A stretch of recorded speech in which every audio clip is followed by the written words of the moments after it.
August 26, 2026. Isang tahimik na umaga sa kabundukan ng Nepal.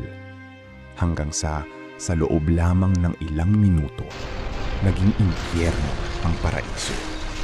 Isang dambuhalang pader ng tubig at putik ang mabilis na bumagsak mula sa kabundukan ng Tibet patungong Nepal. Binura nito ang buong baryo, sinira ang mga tulay at tinangay ang daan-daang buhay, kabilang ang maraming lokal at dayuhan turista.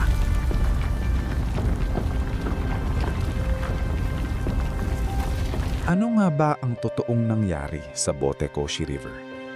Paano naging sakuna ang sinasabing glacial lake outburst? At ano ang babalang ibinibigay nito sa buong mundo? Yan ang pag-uusapan natin ngayon. Welcome sa Papi Lipi, where we talk about different personalities, events, and important topics that are worth tackling. Pwede po ba ako mag-request na i-like ang video na to para malaman ko na gusto nyo ang ganitong klase mga contents? Ang inyong suporta ay malaking bagay sa amin bilang content creators at nakakatulong para maipagpatuloy namin ang paggawa ng mas malalim at maayos na mga videos tungkol sa mga importanteng topic. Para maunawaan natin ang sukat ng trahedya, kailangan nating tingnan ang heograpiya. Noong madaling araw ng August 26, 2026, isang matinding pagyanig o pagguho ng yelo ang naitala.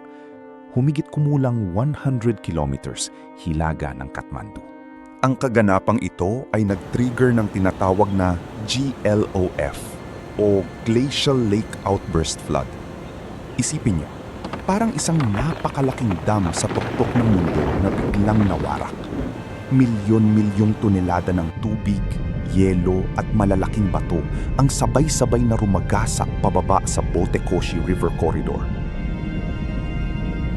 Sa bilis at lakas ng agos, walang laban ang mga komunidad sa ibaba. Ang mga bayan ng Timure, Shaprubesi at maging ang Girong Port sa boundary ng China at Nepal napuno ng putik at nawasak sa loob lang ng ilang segundo. As of late August 2026, kinumpirma ng Nepal Police at international agencies na umakyat na sa mahigit 350 ang nasawi. Samantalang lagpas 1,000 katao pa ang itinuturing na missing.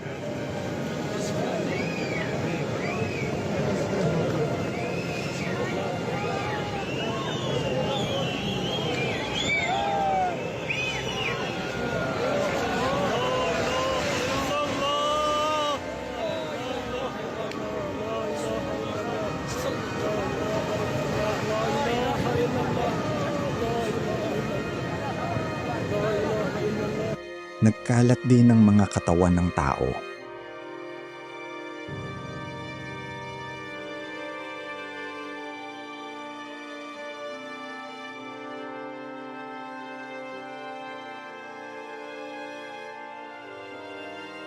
Maging ang mga putol na bahagi nito. Dahil ang rehiyon na ito ay kilalang trekking spot para sa mga pilgrims at tourists mula sa iba't ibang bansa, daan-daang dayuhan ang natrap sa kabundukan. Nagdeklara agad ng emergency search and rescue operation ang Nepal Army. Gamit ang mga helicopter airlifts, tanging sa himpapawid na lang nadadaan ng tulong dahil ang mga pangunahing highway at tulay ay tuluyan ng naputol at naungkat ng baha. Ayon sa mga saksi, parang may dumating na rumaragasang tren. Yung ingay pa lang mula sa malayo, nagbigay na ng takot. At sa ilang iglap, bahay, sasakyan at pangarap, lahat tinangay. Pero ang tanong ng marami sa atin dito mga papi, bakit ito nangyayari ng mas madalas ngayon? Is this purely a natural accident o a warning from nature?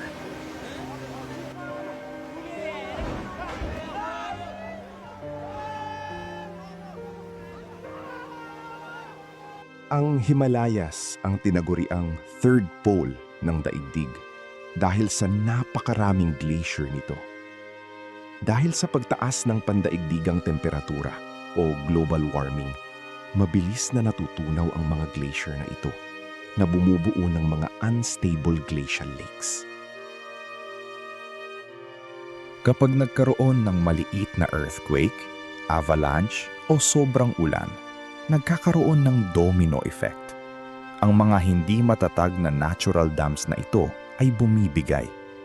Ang sakunang ito sa Nepal ay hindi na lang usapin ng isang bansa. Ito ay patunay na ang climate crisis ay may direktang epekto sa buhay ng tao ngayon din. Ang nangyari sa Nepal ay paalala sa buong mundo. Mula sa matataas na bundok ng Himalayas hanggang sa ating mga mabababang probinsya at kapuluan sa Pilipinas na madalas ding hagingan ng baha at bagyo. Na ang kalikasan, kapag nagalit, ay walang pinipiling nasyon o katayuan sa buhay.